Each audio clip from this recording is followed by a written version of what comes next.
Vous prenez grand soin de votre corps au quotidien. Qu'en est-il de votre esprit? Il est temps de trouver la solution aux problèmes qui vous empêchent d'évoluer. Il est temps de débloquer ce qui vous bloque. Il est temps d'apprendre à manipuler les clés de la vie. Pour y arriver, suivez cette émission. En dehors de moi, qui suis-je? Guéri TV Monde vous l'offre pour éclairer votre chemin. En dehors de moi, qui suis-je? C'est tous les jeudis à partir de 21h avec Charles Alban Daoui aux commandes. Guéri TV Monde, le leader des web TV.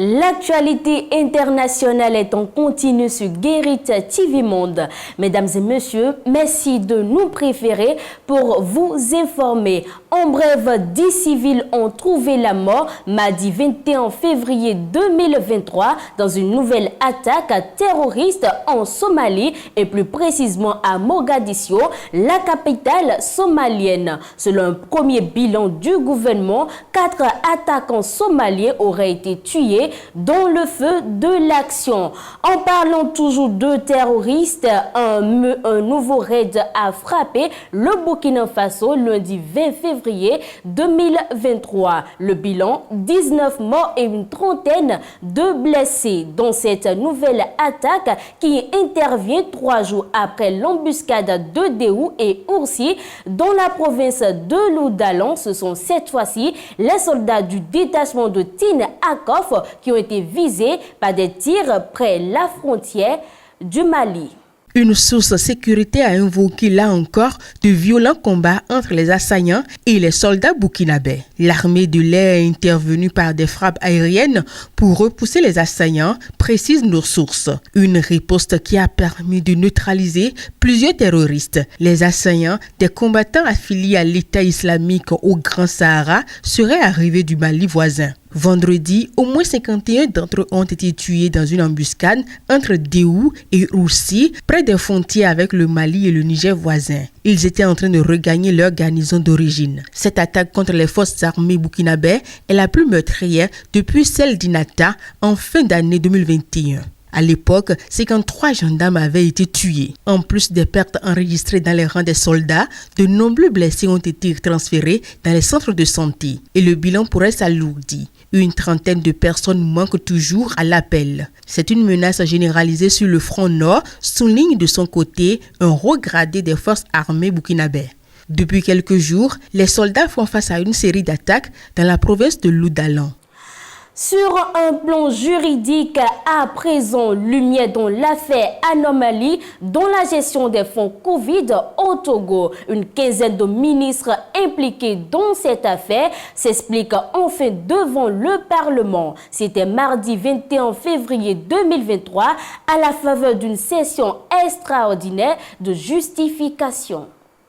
Chaque ministre a dû expliquer la gestion des fonds mis à sa disposition. Le ministre d'État, Paya Dowa Boupessi, en charge de l'administration territoriale, explique que les opérations ont été faites dans l'urgence.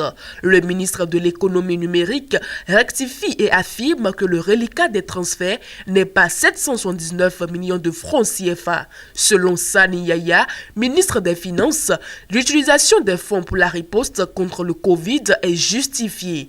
Par exemple, l'achat de riz par le ministre du Commerce, disons 31 500 tonnes de riz ont été commandées d'un coût de 8 milliards pour assurer la disponibilité du riz durant toute l'année et éviter la flambée du riz. C'était 2 objectifs. Le gouvernement reconnaît des insuffisances à corriger, notamment pour les commandes publiques. Ce ne fut pas un grand débat, mais les députés ont salué la volonté de transparence du gouvernement. Lorsqu'un gouvernement a quelque chose à se reprocher, il ne commente pas lui-même un rapport et pire, le rend public. Soyons sérieux, c'est assez, en tout cas pour moi. Explicatif de la démarche de transparence et de clarté. Tranche Pakom Adjourouvi, deuxième vice-président de l'Assemblée nationale. En 3 heures, la quinzaine de ministres présents a donné des explications convaincantes pour les députés. Ils estiment que la Cour des comptes a fait son travail et que les dépenses effectuées sont désormais justifiées.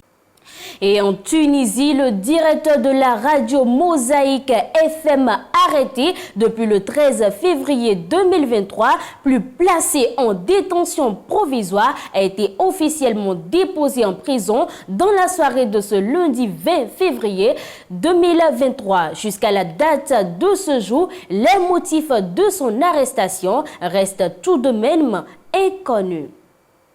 Le directeur général de Radio Mosaïque FM, Noureddine Bouta, a été interpellé le 13 février 2023. Selon ses avocats, sa mise en détention provisoire pourrait durer 14 mois, la durée maximum que pourraient prendre les investigations.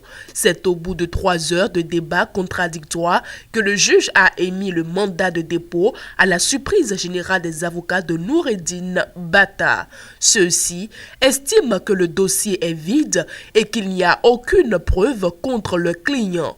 Il considère que le fait de le traduire devant le pôle judiciaire économique et financier n'est qu'une couverture utilisée pour ne pas montrer que l'on vise directement la liberté d'expression et la liberté de la presse. Ayoub Guedamsi, avocat et membre de la Ligue tunisienne des droits de l'homme, déplore cette décision.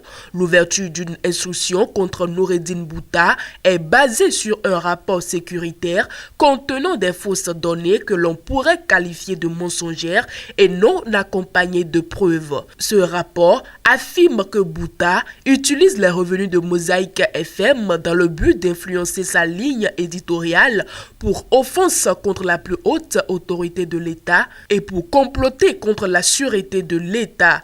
Des accusations qui ne sont pas du tout fondées, dit-il encore. Nous avons considéré qu'il s'agit d'une atteinte à la liberté de la presse, ce qui constitue une vraie menace à tout média qui pourrait critiquer la situation politique du pays. Nous avons considéré que Mosaïque FM paye le tribut de sa ligne éditoriale et de ses positions libres et critiques depuis 10 ans vis-à-vis du pouvoir, quel qu'il soit.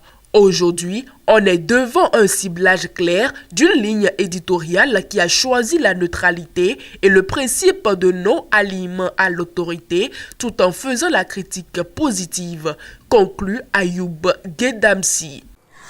On parle à présent de la guerre russo-ukrainienne. Pour finir, l'Ukraine ne sera jamais une victoire pour la Russie, a déclaré le président Joe Biden en Pologne à l'occasion d'une visite de travail. Cette visite vise à réaffirmer le soutien inaltérable des États-Unis à ce pays et à rassurer la Pologne, un pays qui se sent menacé par cette guerre en raison de sa proximité avec l'Ukraine.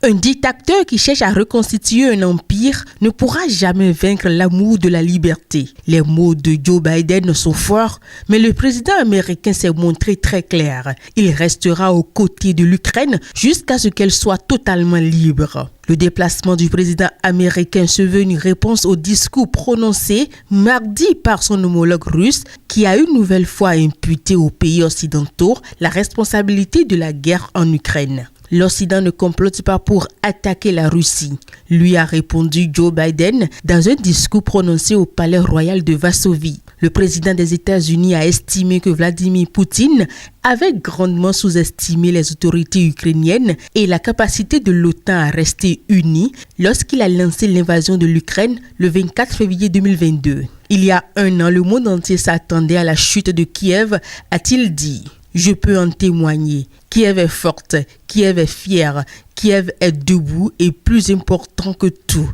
Kiev est libre.